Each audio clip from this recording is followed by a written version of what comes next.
C'était une de ces situations tellement surprenantes que ce n'est que quelques minutes après qu'on se demande ce qu'il vient de se passer.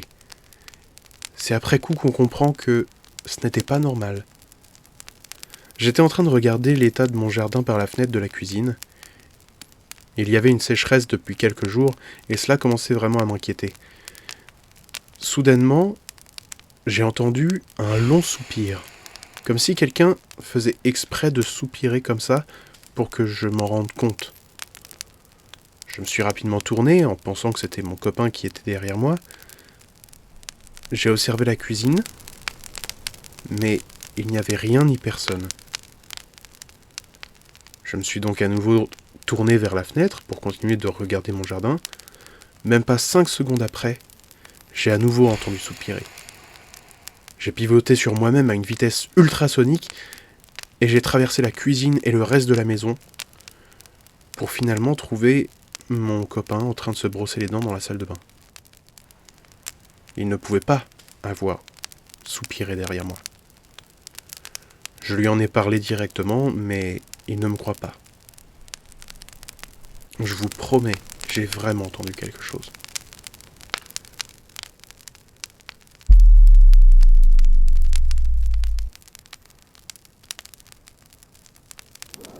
Il y a de cela 5 ans, moi et un groupe de 7 amis, nous sommes partis faire une randonnée dans les Alpes autrichiennes. Notre but était d'atteindre la montagne Gross Venediger, qui est à 3666 mètres au-dessus du niveau de la mer. La randonnée était super, jusqu'à ce que la météo change brutalement.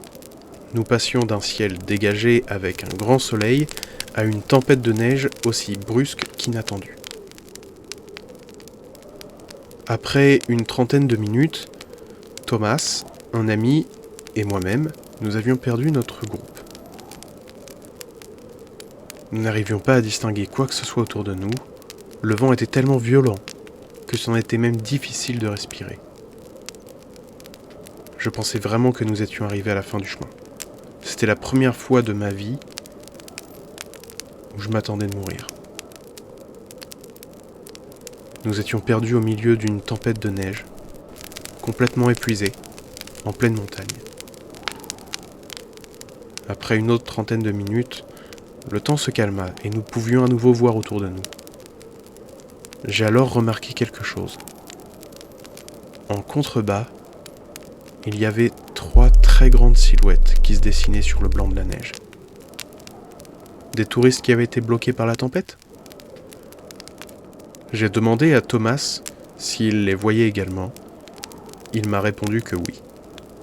Je lui ai demandé si, comme on avait perdu nos amis, il valait pas mieux qu'on les rejoigne. Il m'a répondu que non. Je lui ai demandé pourquoi. Il m'a assuré qu'il ne fallait pas les rejoindre et qu'il fallait vite partir et que j'arrête de les regarder. Je ne comprenais pas pourquoi il avait l'air si effrayé. C'est alors que nous avons vu au loin notre groupe d'amis et nous les avons rejoints rapidement. Je leur ai parlé de ce qu'on avait vu, mais ils nous ont dit que eux n'avaient rien vu. Et Thomas ne veut pas en reparler. Vous avez une idée de ce qu'il s'est passé ?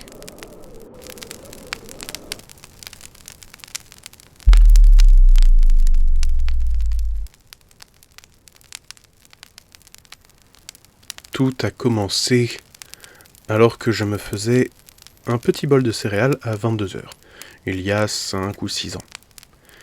Je regardais YouTube comme d'habitude et j'étais prêt à aller me coucher. Après avoir fini de préparer mon bol, je me suis retourné vers le salon. Puis, pendant, je sais pas, une demi-seconde, je me suis retrouvé à même pas un pas d'une petite fille en noir et blanc, me fixant et rigolant. Elle a disparu juste après, son rire laissant un écho étrange dans ma tête. J'étais sous le choc. Je restais au milieu de ma cuisine comme un imbécile. Après 30 secondes, j'ai repris mon bol de céréales qui était posé à côté de moi et je suis allé m'installer pour regarder mes vidéos. Je sais pas, j'avais pas l'impression qu'elle était méchante et ça ne me dérangeait pas plus que ça. 2 semaines plus tard, Je me faisais un nouveau bol de céréales, oui, j'adore les céréales, dans les mêmes horaires environ, en regardant toujours YouTube. J'ai mis la cuillère dans le bol et je suis allé récupérer le lait. En revenant vers mon bol, la cuillère bougeait dans le bol. Quand j'étais parti, je savais qu'elle ne bougeait pas. J'étais donc plutôt surpris. Tandis que je me suis dirigé pour prendre le bol, la cuillère s'est arrêtée. C'était la dernière activité que j'ai vécue, mais l'histoire ne s'arrête pas là. Je me suis souvenu de cette histoire car, il y a 2 mois, avec ma famille, nous avons réaménagé la cuisine. On a changé les meubles et tout. Quand nous avons retiré les vieux placards qui étaient déjà accrochés au mur avant notre arrivée, nous avons découvert des dessins sur les murs. De très vieux dessins, probablement faits par un enfant.